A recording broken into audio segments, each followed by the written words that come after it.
giveth more grace. परत एकदा सर्वांना प्रभू येशू ख्रिस्ताच्या नावात सलाम. आणि जो विषय आपण या आठवड्यामध्ये घेत आहोत, मला वाटलं तो या आठवड्यात संपेल, पण तो संपणार नाही. आपण नेक्स्ट वीकमध्ये पण आपण तो कॅरी करणार आहोत. ज्या दोन गोष्टी आम्ही पाहिल्या, ज्या गोष्टींचा देवाला द्वेष आहे आणि वीट आहे 7 पैकी, त्या म्हणजे उन्मत्त चढेल दृष्टी आणि दुसरी लबाड बोलणारी जिव्हा. आज आपण तिसरी गोष्ट पाहणार आहोत, ज्या गोष्टीचा देवाला अत्यंत द्वेष आहे, ज्या गोष्टींचा देवाला वीट आहे. आपण दृष्टी पाहिली, डोळे पाहिले, आपण जीभ आणि ओठ पाहिले, आणि आज तिसऱ्या क्रमांकावर देवाच्या लिस्ट मध्ये जी गोष्ट आहे ती म्हणजे खुनी हात. ज्याद्वारे खून घडतो, त्या खुनी हातांचा देवाला वीट आहे. देव त्या हातांचा द्वेष करतो. आणि ते वचन परत एकदा वाचून घेऊया. नीती 6 आणि 16 मध्ये, परमेश्वर ज्यांचा द्वेष करीतो अशा 6 गोष्टी आहेत नव्हे, अशा 7 गोष्टींचा वीट आहे.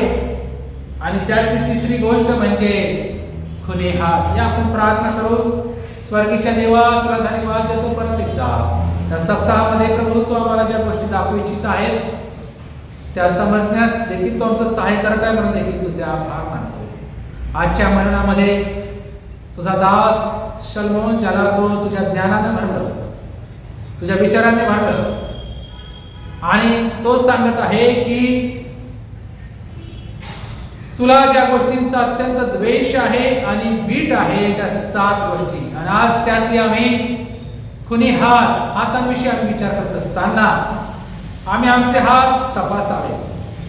ते जर रक्तामध्ये बुडलेले आहेत, रक्ताने जर भरलेले आहेत, तर प्रभू ते स्वच्छ करण्यास तुझ्या वचनाद्वारे आमचं तू सहाय्य करावं, अशी तुझ्यासाठी प्रार्थना करतो. प्रभू येशू, तुझ्या गोड आणि प्रिय नावाने प्रार्थना केली म्हणून तू आहे. आमेन. तिसरी गोष्ट देवाच्या लिस्ट मध्ये ज्या गोष्टीचा देवाला वीट आहे आणि द्वेष आहे, आणि ती म्हणजे खुनी हात किंवा निर्दोष रक्त पाडणारे हात. सर्वात पहिले निर्दोष रक्त जर कोणी पाडलं आम्हाला माहिती आहे, आणि ते म्हणजे कायनाने आपल्या भावाचं हाबेलाचं. आणि का बरं त्याचं रक्त निर्दोष त्याने पाडलं? हेवा, मत्सर, जलसी. देवाने हाबेलाचं अर्पण मान्य केलं, आणि देवाने त्या मोठ्याचं अर्पण अमान्य केलं. जो अर्पणाचा धूर हाबेलाने केला तो स्वर्गापर्यंत पोहोचला, आणि जो गर्वाचा धूर कायनाने केला तो इतरत्र पसरला. त्याचा द्वेष, त्याचा हेवा कायनाला एवढा आला की त्याने हाबेलाचा खून केला.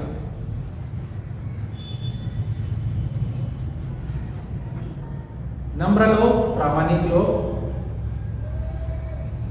त्यांचा धूर सरळ जातो. गर्विष्ठ लोक, अहंकारी लोक, एक दुसऱ्याचा खून करू इच्छिणारे लोक, जरी आज खरोखर खून करणार नाही पण शब्दाद्वारे करणारे लोक, ह्यांचा धूर ह्यांनी किती पण अर्पण केलं तो कधी सरळ जाणार नाही, तो इतरत्र जाईल.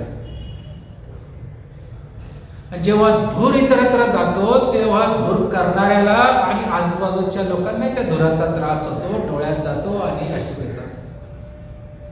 धुराचा एकच उपयोग होतो, डासांना घालवण्यासाठी. ते बी लिंब जाळले तर, लिंबाचा पाला जाळला तर. हे अर्पण यांचे मान्य होणार नाही. फक्त ह्यांच्या धुराचा त्रास सर्वांना आहे, आणि ते धूर इतके करतात की ते पण धुरात दिसत नाही. कायनाने अर्पण अर्पिलं, पण तो धूर काय वर गेला आणि अर्पणाचा त्याचा राग त्याच्या भावावर एवढा आला, जलसी निर्माण झाली, हेवा मत्सर त्याच्यात काही निर्माण झाला, इतका आला त्याच्या मनामध्ये क्रोध की त्याने आपल्या भावाचा खून केला, रक्त पाडलं. जसं आपण मागे ऐकलं, शाऊलाला इतका राग दाविदाचा आला, त्याची प्रशंसा, त्याची लोकप्रियता वाढती पाहून शाऊलाला इतका राग आला की तो हातात भाला घेऊन फिरत होता दाविदाला कुठे मारला. योसेफाचा इतका राग त्याच्या भावाला होता की देव त्याच्याद्वारे बोलत होता, त्याचं वचन सांगत होता. त्याच्या बापाने त्याला झगा घेऊन त्याचा राग इतका त्याच्या भावांना आला की याला कधी याला मारू संपू हे विचार करत होता.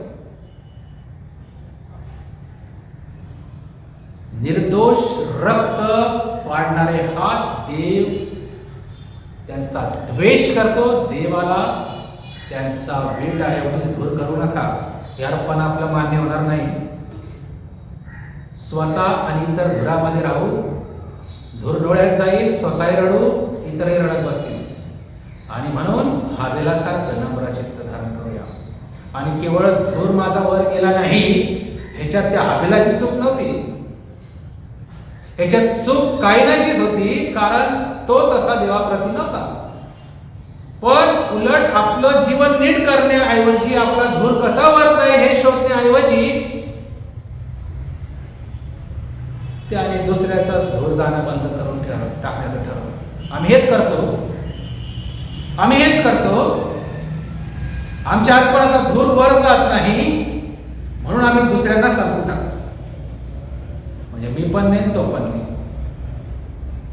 निर्दोष रक्त पाडणारे हात देव त्यांचा द्वेष करतो, देव त्यांचा वीण करतो. बघा, प्रभू येशू ख्रिस्त आपल्या डोंगरावरील प्रवचनामध्ये म्हणाला, खून करू नको, आणि जो कोणी खून करेल तो न्यायसभेच्या दंडास पात्र होईल असं तो म्हणतो.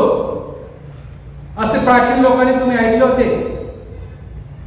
मी तर तुम्हाला सांगतो, येशू म्हणतो, जो कोणी आपल्या भावावर उगाच रागवेल तो न्यायसभेच्या शिक्षेस पात्र होईल. जो कोणी त्याला अरे मूर्खा असे म्हणेल तो नरक अग्नीच्या शिक्षेस पात्र होईल. याचा अर्थ असा होतो की हातासोबत आपले अंतःकरण देखील शुद्ध असावे, अन्यथा मनुष्याचे हात दुष्कर्म करण्यासाठी पुढे सरसाईल. येशू म्हणतो, तुम्ही ऐकलं, जुने लोक आमचे म्हणत होते किंवा नियमशास्त्रात म्हटलेलं होतं की खून करू नको, आणि जर कोणी खून केला तो न्यायसभेच्या शिक्षेस किंवा दंडास पात्र होईल असं तुम्ही ऐकलं होतं. खरोखर खून केला, खरोखर रक्त सांडवलं तर तुम्ही न्यायसभेच्या शिक्षेस दंडास पात्र होईल असं तुम्ही ऐकलं होतं. पण मी तर तुम्हाला सांगतो,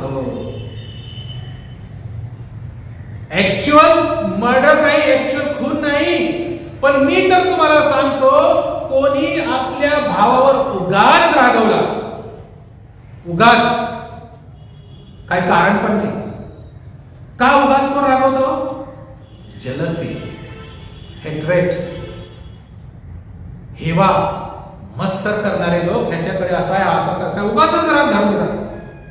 काही संभाषण नाही, उगाचच रुसलेले असतात, उगाचच सर्व उगाचच चालू राहतात. येशू म्हणतो, कोणी आपल्या भावावर उगाचच रागवेल तो न्यायसभेच्या दंडास पात्र होईल. जे तुम्ही पूर्वी ऐकलं, एखाद्याचा खून केला खरोखर तर तुम्ही तसे दंडास पात्र व्हाल. मी तर सांगतो, उगाच रागवले तरी तुम्ही त्या दंडास पात्र होणार. म्हणजे आज हाताबरोबर अंतःकरण देखील महत्वाचं आहे. आणि तो पुढे जाऊन म्हणतो, जो कोणी त्याला अरे मूर्खा असं म्हणत तो नरकाच्या अग्नीस शिक्षेस पात्र होईल. बापरे, नुसतं मूर्ख म्हटलं तरी नरकाचा अग्नी त्याला मिळेल. म्हणजे आमच्या बोलण्याद्वारे आम्ही त्याचा खून करतो, त्याचं रक्त पाडतो.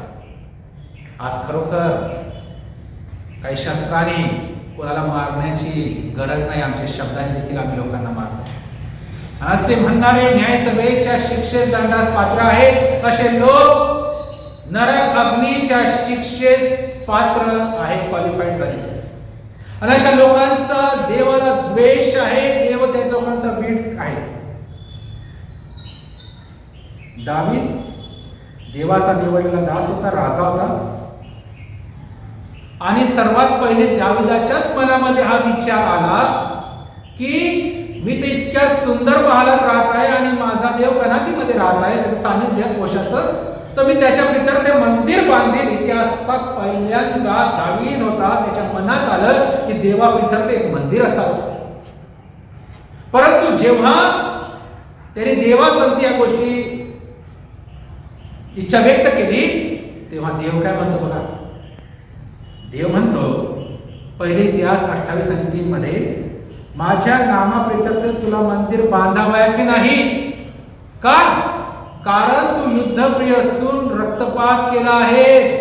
म्हणजे तुझे हात रक्ताने भरलेले आहे म्हणून तू माझं मंदिर बांधणार नाही. जो दावीद त्यालाच हा विचार आला की माझ्या देवासाठी मंदिर असावं, जो देवाच्या हृदयाजवळ असलेला व्यक्ती होता आणि त्यांनी इच्छा प्रकट केली की मी देवासाठी मंदिर बांधतो, पण देव म्हणतो तू बांधू शकत नाही कारण तुझे हात रक्ताने भरलेले आहे. रक्ताने भरलेल्या हाताने आम्ही देवाची सेवा करू शकत नाही. तुझ्या मागून तुझा जो पुत्र येईल शलोमोन, तो माझ्यासाठी मंदिर बांधेल असं देव म्हणतो. देवाच्या सेवेसाठी त्याच्या लोकांचे हात स्वच्छ असावेत अशी देवाची इच्छा आहे. रक्ताने भरलेल्या हाताने आम्ही देवाची सेवा करू शकत नाही. देवापुढे यायचं तर आमचे हात निर्मळ असावे, निर्दोष असावे, तेव्हाच आम्ही देवापुढे येऊ शकतो. आम्ही देवाची सेवा करतो असं म्हणतो, पण आमचे हात रक्ताने भरलेले आहेत. भावाभावाची खून आम्ही करत फिरत आहोत. आम्ही स्वतःमध्ये अहंकार आणि गर्व पाळून आहोत. इतका प्रिय आहे तो आम्हाला की आम्ही आमच्या पुढे कोणी जाऊ नये. विशिष्ट संदेश माझ्याकडे आहेत, विशिष्ट अनुभव माझ्याकडे आहेत, चांगली सेवा, मी एवढे अनुभव, एवढे वर्ष माझी सेवा झालेली आहे. हा कोण कालचा?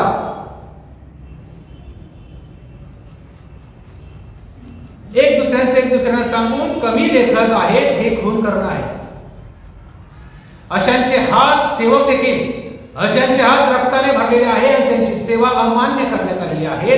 देव ती सेवा स्वीकारणार नाही, कारण देव रक्ताने भरलेल्या हाताची सेवा मान्य करत नाही. देव रक्ताने भरलेल्या हातांची कोणती गोष्ट त्याच्या पितरते का होईना तो मान्य करत नाही. दाविदाला मंदिर बांधून दिलं नाही हो, कारण त्याचे हात रक्ताने भरलेले होते.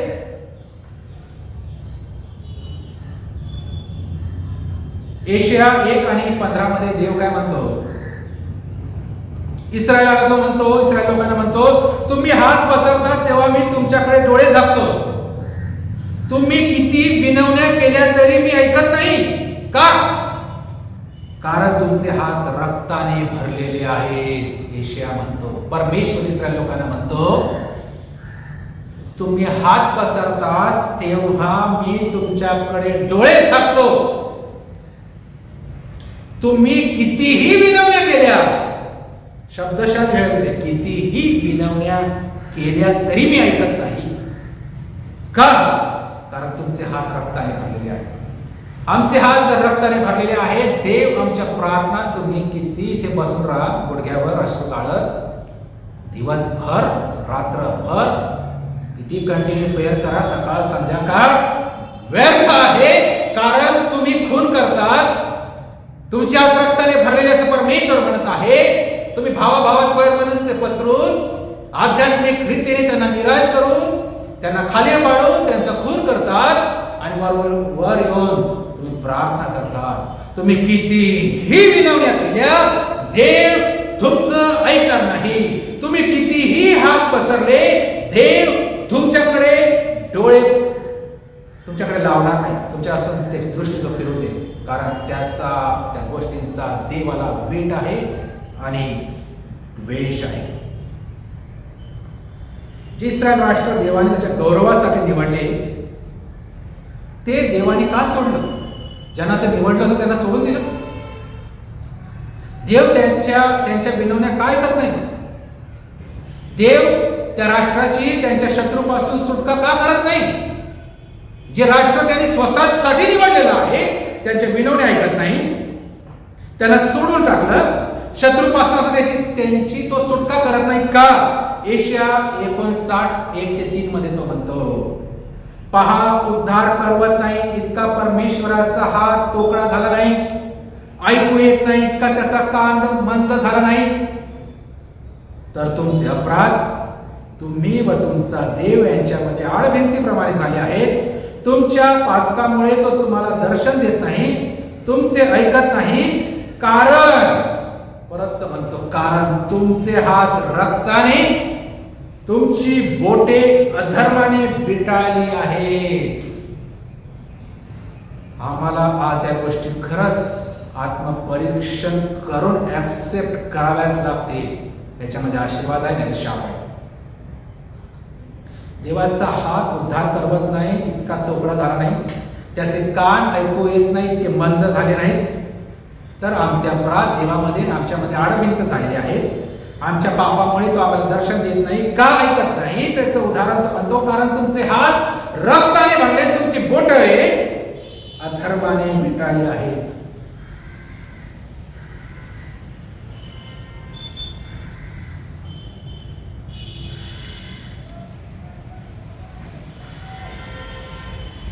मी जर कंटिन्यू ठेवलं, रक्तपात करणं मी कंटिन्यू ठेवलं, वर मनस्य करणं कंटिन्यू ठेवलं, भावाभावामध्ये द्वेष करणं सोडलं नाही, त्याचे परिणाम देव माझं कधी ऐकणार नाही, माझे विनवणे ऐकणार नाही, माझे हात पसरण्याकडे तो लक्ष देणार नाही, शत्रूंपासून माझी सुटका करणार नाही, आणि त्याच्याने माझ्यामध्ये एक आडभिंत अशी निर्माण होईल. मी कितीही काही केलं तरी देव त्याच्याकडे लक्ष देणार नाही, तुम्हाला दर्शन देणार नाही, माझं ऐकणार नाही. आता निर्णय आपल्या हातात आहे.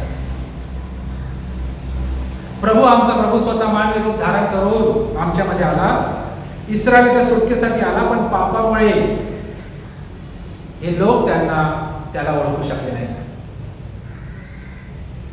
त्यांच्यासाठी तो वधस्तंभावर जायला आला, पण ते काय म्हणतात,